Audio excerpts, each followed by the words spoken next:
Oke, buat teman-teman yang baru aja pertama kali pakai MacBook, Mac, atau device lainnya yang macOS, dan buat kalian yang baru aja pindah ke macOS dari Windows, pasti sedikit banyak bakal agak bingung nih, gimana cara pakai macOS. Karena dulu gue juga sempat ngalamin waktu pertama kali pakai macOS, itu banyak hal yang cukup membingungkan karena cara pakainya berbeda. Nah, makanya di video kali ini gue akan share tutorial macOS buat kalian yang baru belajar atau pertama kali pakai Mac. Apa aja yang perlu kalian tahu, dan nanti kita juga bakal bahas keyboard shortcuts yang ada di macOS biar ngapain aja jadi lebih cepet. Oke, pertama gue mau bahas buat kalian yang ngalamin kok MacBooknya pas dicolok harddisk atau SSD eksternal, kalian nggak bisa copy paste ke external storage kalian, tapi cuma bisa buat read atau pindahin data dari external storage ke MacBook. Nah, itu karena kalian perlu ubah format external drive kalian dulu ke format exFAT. Umumnya, atau dari yang gue pakai selama ini, kebanyakan tuh terutama harddisk eksternal, itu format bawaannya adalah NTFS. Gue nggak akan bahas terlalu jauh apa itu NTFS, exFAT, dan format lainnya. Tapi kalau misalnya external drive kalian formatnya NTFS, itu berarti kalian cuma bisa read datanya doang,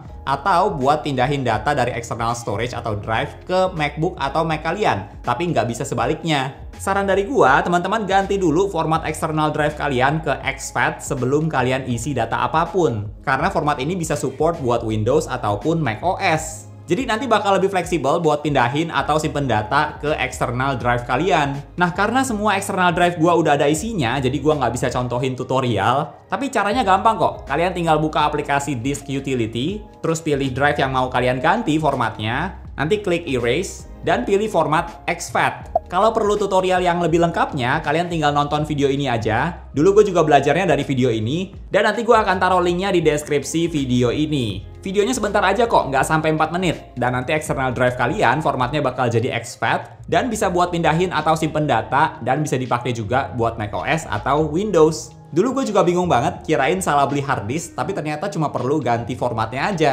Next, kita lanjut lagi. Buat teman-teman yang baru pertama kali pakai macOS, kalian perlu tahu banyak hal yang bisa kalian lakukan di macOS dengan konsep drag and drop. Misalnya buat pindahin data di Finder, kalian bisa pakai cara drag and drop. Tinggal drag aja filenya ke nama folder yang dituju, terus tinggal dilepas aja, nanti filenya langsung dipindahin. Terus kalian juga bakal banyak pakai tempat sampah ini, atau yang namanya trash. Jadi kalau misalnya mau hapus file di Finder, kalian nggak bisa langsung pakai keyboard klik delete, tapi kalian bisa pakai klik kanan move to trash, atau gue biasanya lebih suka cara drag and drop ke folder trash yang ada di dock MacBook kalian. Trash ini tuh jadi kayak tempat penampungan sementara buat file yang udah nggak mau kalian pakai dan yang akan kalian hapus. Nanti kalau filenya udah mau dihapus, kalian tinggal empty trash aja. Nggak cuma buat hapus file di Finder aja sih, kalau mau uninstall aplikasi juga kalian perlu drag and drop aplikasinya dari Finder ke trash seperti ini. Selain buat hapus atau uninstall, drag and drop ini juga bisa buat pindahin foto, link website, dan sebagainya antar aplikasi. Misalnya dari Safari ke Apple Notes tinggal drag and drop aja, dan kalau mau eject external drive juga bisa drag and drop mirip kayak tadi buat ke trash. Cuma bedanya kalau external drive nanti trashnya bakal berubah jadi tombol buat eject. Jadi kalau di macOS tuh lumayan banyak hal yang bisa kalian lakukan dengan konsep drag and drop. Nanti kalau misalnya udah lama pakai macOS pasti bakal terbiasa juga. Next, kita lanjut lagi. Buat teman-teman yang download aplikasi di luar App Store, kalian biasanya bakal ketemu ini nih, file DMG atau Disk Image File. Kalau aplikasi yang kalian download dari App Store, itu biasanya bakal langsung terinstall di Mac kalian. Tapi kalau misalnya aplikasinya kalian download dari website, itu biasanya bakal berupa file DMG. Nah, file DMG ini sebenarnya software installer, dan kalau ketemu file DMG, cara installnya juga gampang banget. Tinggal diklik aja, dan pas tampilannya kayak gini, teman-teman tinggal drag and drop lagi icon aplikasinya ke icon folder applications yang ada di sebelah kanan. Kalau dari pengalaman gua, kadang ada aplikasi yang pas kalian install nggak langsung masuk ke folder applications, tapi bisa juga masuknya ke downloads. Nah, itu nanti sama aja, teman-teman tinggal drag and drop lagi icon aplikasinya ke folder applications. Seperti yang tadi kita udah contohin, drag and drop. Kalau udah selesai, berarti aplikasinya udah bisa kalian pakai, dan installernya yang ada di Finder ini tinggal kalian eject aja, dan file installernya udah bisa kalian hapus dengan cara dibuang ke trash kayak tadi. Oh ya, ngomong-ngomong soal Finder, kalian juga bisa atur nih, sidebar yang ada di samping kiri Finder mau ada apa aja. Caranya tinggal klik tulisan Finder yang ada di menu bar, terus pilih Settings, dan ke tab Sidebar. Nah, nanti teman-teman tinggal pilih mau ada apa aja di sidebar Finder kalian. Saran gue sih sidebarnya jangan terlalu banyak ya, supaya Findernya nggak kelihatan kayak rame banget gitu. Terus kalau teman-teman ke bagian desktop, di macOS kalian bisa buka beberapa desktop kayak gini, atau yang disebut sama Apple namanya Spaces. Jadi kalau kalian pakai beberapa desktop seperti ini, fungsinya tuh biar kalian bisa pisahin aplikasi yang kalian pakai. Misalnya yang desktop satu mau kalian pakai buat kerja, terus kalian pakai Safari dengan tab yang isinya berhubungan sama kerjaan, dan aplikasi-aplikasi lain yang berhubungan juga sama kerjaan kalian. Dan di desktop 2, kalau kalian mau pakai buat entertainment juga bisa. Kalian bisa buka Safari juga dengan tab yang isinya YouTube, Netflix, dan sebagainya. Nanti kalau mau pindah antar desktop, kalian bisa buka tampilan kayak gini yang namanya Mission Control dengan cara klik tombol F3 atau pakai trackpad swipe 3 jari atau 4 jari ke atas atau ke samping juga bisa, tergantung kalian atur settingnya apa. Teman-teman juga bisa nih, kalau mau pindahin aplikasi yang lagi kalian buka dari satu desktop ke desktop lain, caranya bisa dengan di-drag ke samping kayak gini. Terus kalau mau lewat Mission Control juga bisa, tinggal di-drag aja mau ke desktop nomor berapa. Atau bisa juga nanti di desktop yang mau kalian taruh, kalian klik kanan aplikasinya, ke bagian Options, dan kalian bisa klik yang This Desktop buat pindahin aplikasinya ke desktop itu. Atau kalau mau buat window baru juga bisa, tinggal klik kanan dan pilih New Window. Jadi kalian bisa punya window baru yang isinya bisa berbeda sama yang di desktop lain. Next, kalau di macOS, ketika teman-teman mau tutup satu aplikasi dengan klik tanda merah di pojok kiri atas, biasanya kalau kalian cek masih ada tanda titik di bawah aplikasinya seperti ini. Yang artinya aplikasi ini belum benar-benar kalian tutup. Jadi kalau di macOS tuh icon merah yang di pojok kiri atas window itu fungsinya buat tutup si window itu, bukan buat tutup aplikasinya. Kalau mau tutup aplikasinya, kalian bisa pakai keyboard shortcut yang nanti bakal gua share di bagian shortcuts. Tapi kalau mau tutup aplikasi, teman-teman bisa lewat klik nama aplikasinya di menu bar, terus pilih yang quit. Atau bisa juga lewat klik kanan icon aplikasinya yang ada di dock dan pilih quit. Nah, kalau misalnya teman-teman ketemu aplikasi yang not responding, yang udah kalian klik quit tapi aplikasinya nggak mau tutup, kalian bisa pakai force quit supaya aplikasinya dipaksa tutup. Nah, kalau mau force quit, teman-teman tinggal klik logo Apple di pojok kiri atas MacBook kalian dan pilih yang force quit.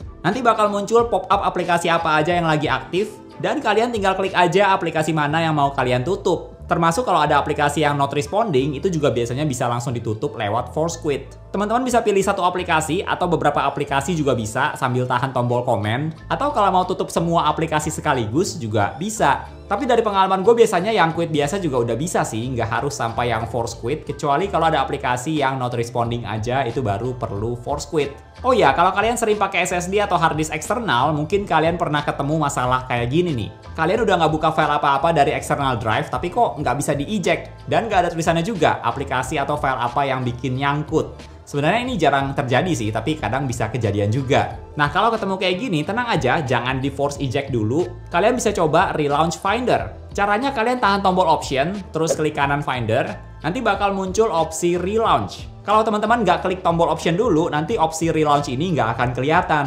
Biasanya kalau dari pengalaman gua, setelah relaunch Finder, itu biasanya kalian udah bisa eject external drive kalian seperti biasa. Next, kita lanjut lagi. Biasanya setting mouse bawaan dari macOS itu yang setting secondary click-nya ini off. Jadi kalau teman-teman klik kanan pakai mouse, nanti nggak akan muncul apa-apa. Nah, kalau kalian mau pakai mouse, make sure kalian nyalain dulu secondary click ini dan pilih yang click right side buat bisa nyalain klik kanan mouse kalian. Kalau mouse yang kayak Logitech MX Master 3S ini, kalian bisa atur tombol-tombolnya buat apa aja fungsinya dari aplikasi Logitech. Tapi kalau misalnya untuk mouse yang biasa, mouse pada umumnya yang kalian nggak bisa ganti-ganti tombolnya, itu kalian tetap harus nyalain yang setting secondary click tadi. Oke, sekarang kita lanjut ke bagian keyboard shortcuts yang ada di macOS, supaya kalian bisa lebih pro pakai MacBook atau Mac kalian. Sebenarnya ada banyak banget sih keyboard shortcuts yang ada di macOS, tapi kali ini gue akan share ke teman-teman beberapa keyboard shortcuts yang sering gue pakai sehari-hari. Yang pertama, buat copy paste, caranya tinggal Command C, terus Command V. Tapi kalau cut and paste itu caranya agak berbeda tergantung aplikasinya juga. Kalau mau pindahin file, kalian klik dulu filenya, terus Command C. Nanti di folder yang mau kalian pindahin filenya ke situ, nanti klik Command Option V.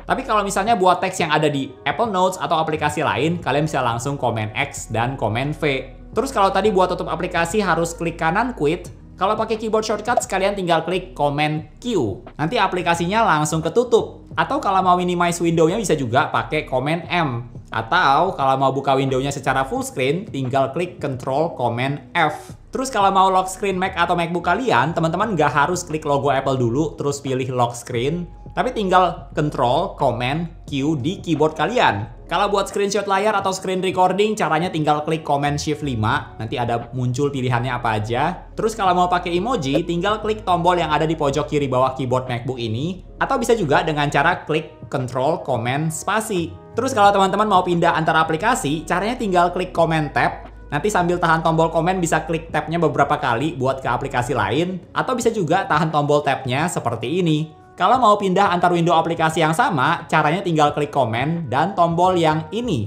Nanti bisa ganti ke window lain dari aplikasi yang sama seperti ini. Gua rasa segitu dulu aja keyboard shortcuts yang perlu kalian tahu buat teman-teman yang baru pertama kali pakai macOS. Jangan terlalu banyak dulu supaya nggak pusing. Tapi kalau teman-teman mau tahu lebih lanjut, gue juga akan cantumin link di deskripsi video, link website Apple buat semua keyboard shortcuts yang ada di macOS. Oke, itu dia tutorial lainnya buat teman-teman yang baru belajar pakai macOS. Gue juga udah pernah buat video yang cukup banyak soal macOS, jadi teman-teman juga bisa belajar lebih lanjut di video lainnya. Kalau menurut teman-teman ada hal baru apa nih yang baru kalian pelajarin dari video ini? Atau udah tahu semua? Coba share di kolom komentar ya.